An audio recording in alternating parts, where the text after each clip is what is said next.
तो अब जो आपके सामने आज जो क्वेश्चन आए हैं वो क्वेश्चन बहुत इंपॉर्टेंट क्वेश्चंस हैं, क्योंकि ये भी थ्योरम बेस्ड क्वेश्चन है। तो क्वेश्चन नंबर एक्सरसाइज कौन सी, क्लास 9 की एक्सरसाइज 10.5 का क्वेश्चन नंबर 5 और क्वेश्चन नंबर 8 लेके आए। 8 और भी इंपॉर्टेंट है।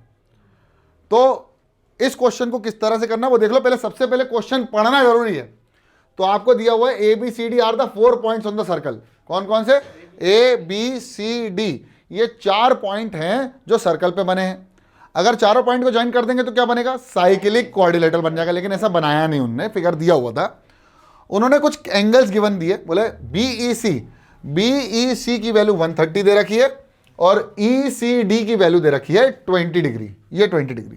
आपसे पूछा है BAC, यानी हमको ये वाला एंगल पता करना, हमने इसको मान लिया लेट इट बी X। चलो बहुत बढ़िया। अब समझना किस तरह से वो देखो। सबसे पहले अब मैं सॉल्यूशन करने जा रहा हूं डायरेक्ट, कोई गिवन नहीं, कुछ नहीं, आपको लिखना है। मैं सॉल्व करने जा रहा हूं इस सवाल को। बहुत आसान है, बहुत आसान है, चिंता करने की बात नहीं है। सबसे पहले एक चीज देखो कि अगर ये एंगल x होगा तो ये भी एंगल x होगा। बोलो हाँ या ना। बिल्कुल सही, एंगल है ना सेम सेगमेंट। तो since we know that angle BAC will be equal to angle BDC। क्यों, angle in a same segment, एक ही सेगमेंट पे बनने वाले दोनों एंगल एक सर्कल के अंदर बराबर होते हैं। तो इसको दे दो equation number first and let it be x। बोलो हाँ या ना। बिल्कुल सही। अब एक काम करते हैं, लिखते हैं एंगल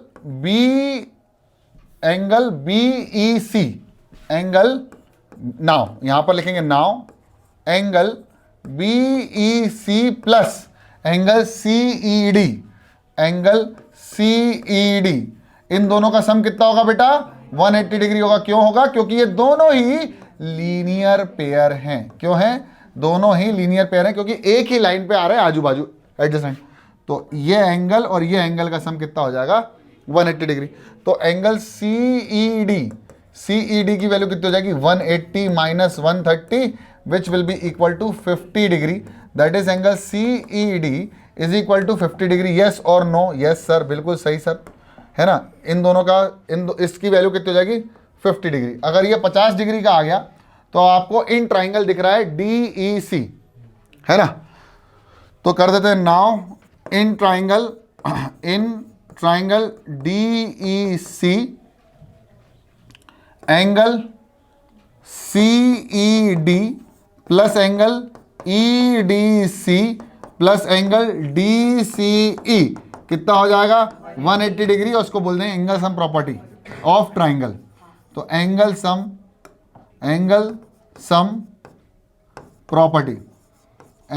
प्रॉपर्टी ऑफ ट्राइंगल, ठीक है ना। ये हो गया।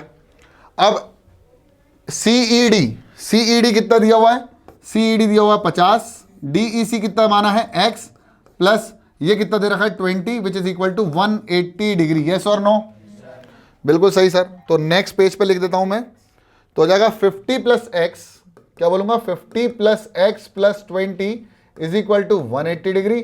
तो x will be equal to 180, 50 plus तो हो गया 70, तो x इक्वल टू 110 डिग्री। बोलो हाँ या ना। तो ये हो जाएगा 110 डिग्री। अब अगर ये 110 डिग्री हो जाता है, therefore from first we can say that, जो हमने फर्स्ट इक्वेशन में बोला था कि BAC is equal to BDC। तो therefore BAC is equal to angle BDC is equal to x is equal to 110 degree. और ये हो जाएगा हमारा आंसर जो हमको फाइंड आउट करना था। समझ में आ गया, बहुत आसान था। यहां पर आप एंगल सम प्रॉपर्टी का इस्तेमाल कर सकते हो और बहुत सारी थ्योरम जितनी भी पढ़ चुके हो उन सबका इस्तेमाल कर सकते हो। अब इंपॉर्टेंट क्वेश्चन आता है ये, जिसमें आपको एक आइसोसेलेस ट्रेपीजियम दिया हुआ है। क्या दिया हुआ है, आइसोसेलेस ट्रेपीजियम। तो बना लेता हूं। आइसोसेलेस ट्रेपीजियम की खास बात यह होती है इसकी नॉन पैरेलल साइड बराबर होती है। मतलब ये किसके बराबर होगा, इस वाले के बराबर होगा। अगर मान लिया कि ये क्या है, A B C और D है, तो आइसोसेलेस ट्रेपीजियम के अंतर्गत आपको यह प्रूफ करना है कि that quadrilateral A B C या trapezium A B C D is a cyclic quadrilateral. क्या वो प्रूफ करना है हमको कि ये एक साइक्लिक क्वाड्रिलेटरल होगा।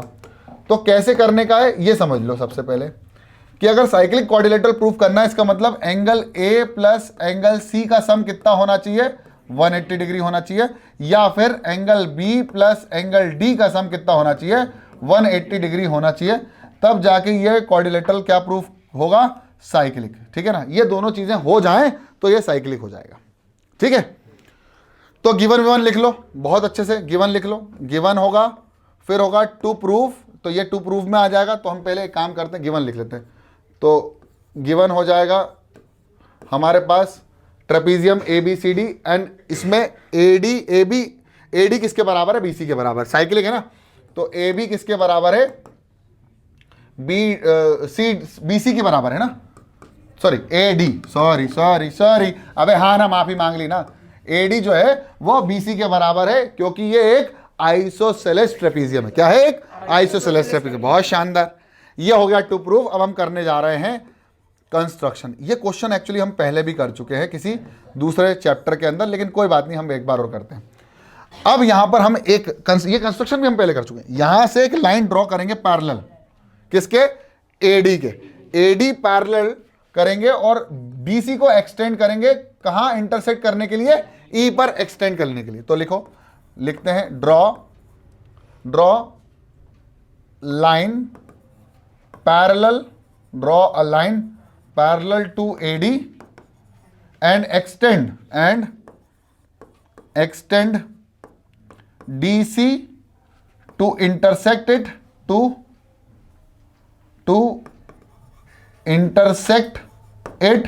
at E। अब यहां से हम प्रूफ करना शुरू करेंगे। बस यही था, बहुत शानदार चीज था। इन फिगर हमको दिया हुआ है ना। अब ध्यान से सुनो, अगर ऐसा हो जाता है तो ए बी पैरेलल हो जाएगा डी ई के, और ए डी पैरेलल है बी ई के, तो ये पैरेललोग्राम बन जाएगा, है ना। तो नाउ ए बी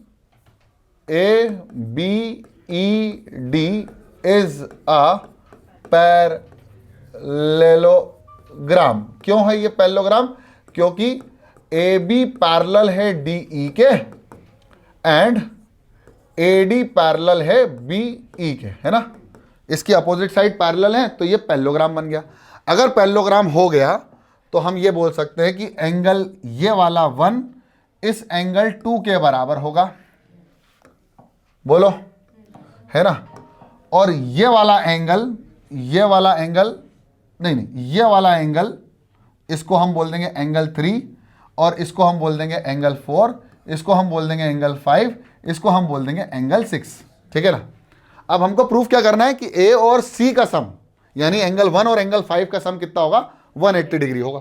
तो बस हमको ये सारे एंगल मिल गए, हमको इसकी जरूरत नहीं थी तो हमने नहीं लिखा। अब सुनो, नाउ अगर ऐसा होता है तो एंगल 1 किसके बराबर है, एंगल 2 के। Therefore angle 1 is equal to angle 2, और एंगल 4 किसके बराबर हो जाएगा, एंगल 4 किसके बराबर हो जाएगा, एंगल 2 के बराबर। क्यों हो जाएगा, क्योंकि ये दोनों भी बराबर होंगे। ये इसके बराबर है तो ये इस पे बराबर, तो ये दोनों आइसोसेलेस हो जाएंगे। देयरफॉर एंगल 4 बराबर एंगल 2। वाई, मैं बता देता हूं, triangle BEC is an isosceles. ठीक है ना, आइसोसेलेस। ठीक है ना, ये हो गया। तो एंगल 4 किसके बराबर हो गया, 2 के, और 2 किसके बराबर हो गया, 1 के। तो 4 और 2 तो बराबर हैं, तो इसका मतलब 2 और 1 बराबर है, बोलो हाँ, है ना, ये तो दिख ही रहा है। तो अगर ये 2 4 के बराबर है और 2 ही 1 के बराबर है, तो 1 और 4 भी बराबर हो जाएंगे। तो एंगल 1 बराबर एंगल 4। यस और no, from first and second we can say that angle 1 will be equal to angle 4। अब आप बोलोगे सर करना क्या चाहते हो, देखो आगे बताओ। Now angle 4 plus angle 5 is equal to 180 degree. क्यों सर, ये लीनियर पेयर बनाते हैं। क्या बनाते हैं, लीनियर पेयर। और अगर ये लीनियर पेयर होंगे इसका मतलब इन दोनों का सम सप्लीमेंट्री होगा या 180 डिग्री होगा। अब 4 किसके बराबर है? 1 के बराबर है, तो therefore angle 1 plus angle 5 is equal to 180 degree. Yes और no? Put the value of angle 4 in above equation. ठीक है ना? तो हमको ये मिल गया, और ये बहुत इंपॉर्टेंट चीज मिली है, ये रिजल्ट बहुत इंपॉर्टेंट है। क्यों? क्योंकि अगर ये दोनों एंगल, ये दोनों का सम अगर 180 डिग्री है तो बचे हुए दोनों का सम भी कितना हो जाएगा? 180 डिग्री। क्यों? क्योंकि दोनों एक क्वाड्रिलेटरल है, एक क्वाड्रिलेटरल है ना। तो ध्यान से देखो अब, now angle 3 plus angle 6 is also क्या है? Angle 3 plus angle 6 is also is equal to 180 degree. Therefore trapezium ABCD is a cyclic quadrilateral. It is a cyclic quadrilateral. समझ में आया कि नहीं आया? जल्दी बताओ। सबको समझ में आ गया? और ये इंपॉर्टेंट क्वेश्चन था, इसके बाद कुछ नहीं है। इसको जल्दी से फोटो कॉपी कर लो कॉपी के अंदर फटाफट।